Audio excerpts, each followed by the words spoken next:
Oi, gente! Bem-vindos ao Lendo com a Nath. Esse é o meu canal onde eu trago resenhas e minhas opiniões sobre livros e minhas leituras. Bom, essa semana eu terminei de ler O Noviço, do Martins Pena. Foi minha primeira peça de teatro e foi uma experiência. Eu achei que fosse ser mais difícil ler, mas foi de boa. Bom, por onde começar?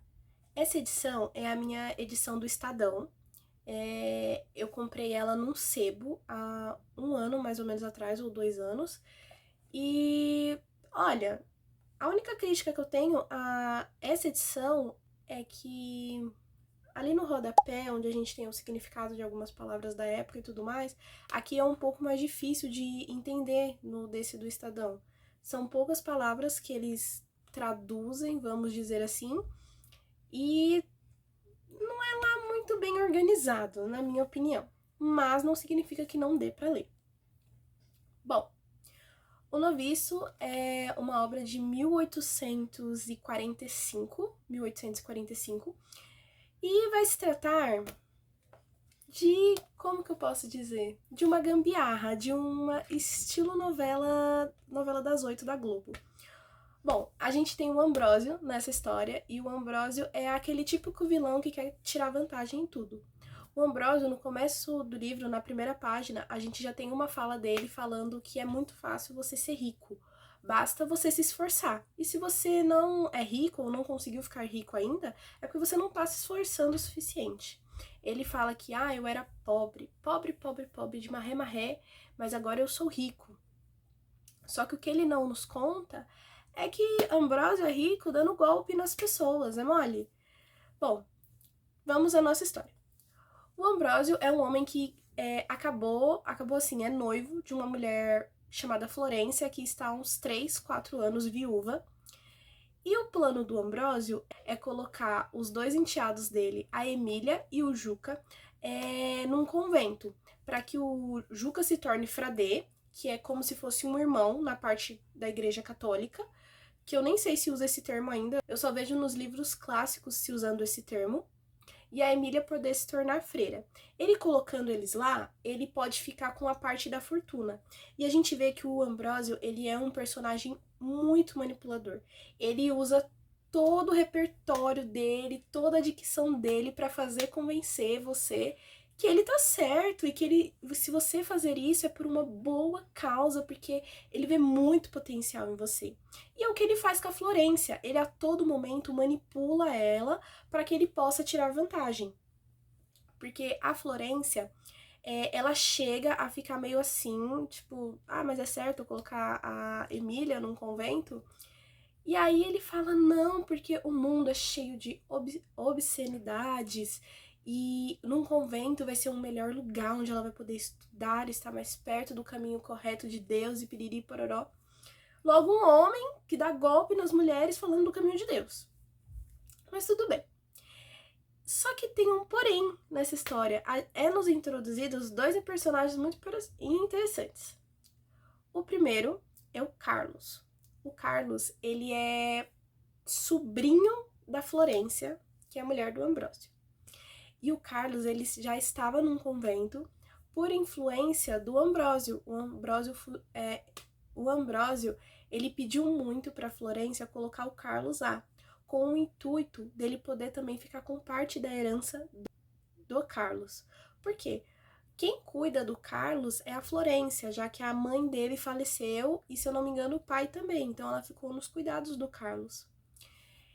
E aí o que acontece? O Carlos acaba fugindo do convento, porque ele odeia ficar no convento. Ele fala que ele não tem o mínimo interesse. Ele, muito legal quem gosta, mas eu não gosto e eu não tenho interesse de ficar ali. E a gente vê que os padres, as pessoas que trabalham ali no convento, vivem para aquilo, elas são muito regradas. Então, se matriculou você lá, você vai ficar lá sim e vai cumprir o seu papel. E nisso, o Carlos acaba fugindo e vai para casa da Florência. E ele é apaixonado pela Emília. Eles são primos, eu não sei se isso é muito certo, mas não vamos debater sobre isso, mas ele acaba fugindo e indo encontrar Emília, onde fala, eu fugi do convento, não é algo que eu gosto, essa não é a minha vocação, admiro muito quem gosta, mas não é minha vocação. Tanto que ele faz um discurso longo sobre essa questão de vocação. Ele dá o exemplo, a pessoa nasce para ser sapateiro, mas a pedem para que faça medicina. Que acaba sendo uma crítica bem construída por conta da época e também pode ser jogada para dias atuais. Quando ele vem para a casa da Florência, ele acaba discutindo com o Ambrósio sobre isso de vou ficar aqui, não vou voltar para o convento, não vou. E nos é apresentado, após isso, a personagem chamada Rosa. Rosa é ex-mulher de Ambrósio e ela volta para tentar entender o que está acontecendo. E com isso eu deixo assim a história para vocês poderem descobrir o que acontece no final. A história é muito engraçada, gente. Ela não tem drama, essas coisas. Ela é bem leve e ela não é difícil de ler. Tem uma palavrinha aqui, uma palavrinha ali que você vai talvez pesquisar, mas ela não é uma história difícil. Ela é uma história, eu não sei se todas as peças de teatro são assim tão curtas, mas por exemplo, O Noviço tem cerca de 30, 40 páginas, acho que depende muito da edição, mas essa aqui tem cerca acho que de 30 páginas. A história é muito engraçada. As críticas que o Martins Pena traz são muito nítidas, ele não tenta florear muito. Então, as críticas, por exemplo, que ele traz, essa questão do qual seria a vocação correta para uma pessoa ali na época, ele traz uma crítica que é que só com a junção dos mais fracos poderiam se vencer os mais fortes. Então, assim, mas o que mais me pega nessa obra é que ela é bem engraçada. Eu não achei que eu fosse dar risada, mas é muito legal, gente. Se você quer ler alguma coisa diferente do que você costuma ler, eu recomendo O Noviço. O Noviço é bem interessante. Nessa edição, ela tem três peças. O Noviço, tem O Juiz da Paz da Roça e tem Quem Casa Quer Casa. E pra mim a melhor é O Noviço. Não tira o peso das outras duas, mas O Noviço pra mim é que me chama mais atenção. Mas recomendo que todos leiam as três. E assim possam dar sua opinião qual é a melhor. Mas é isso, é um livro muito legal. Você lê ele super rápido. Tipo, se você for ler as três peças, você lê, tipo, em uma semana, por exemplo. O Noviço sozinho eu li acho que em 2, 3 dias e tudo mais. Mas assim, tem minha recomendação, eu dei 3,5 de nota no Scooby. E é super legal, gente. Tá procurando algo novo, assim, diferente da rotina pra ler? Lê Martins Pena, ele escreve bem e a história é engraçada.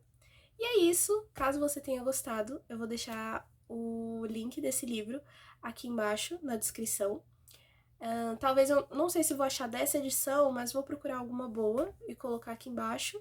Caso você tenha gostado, curta o vídeo. Se você conhece alguém que também gosta do Martins Pena, manda esse vídeo para ele. Aceito recomendações de mais peças ou outras obras que o Martins Pena tenha feito. No momento eu só conheço essas 3 peças e estou disposta a conhecer mais. E é isso, gente. Tchau, tchau!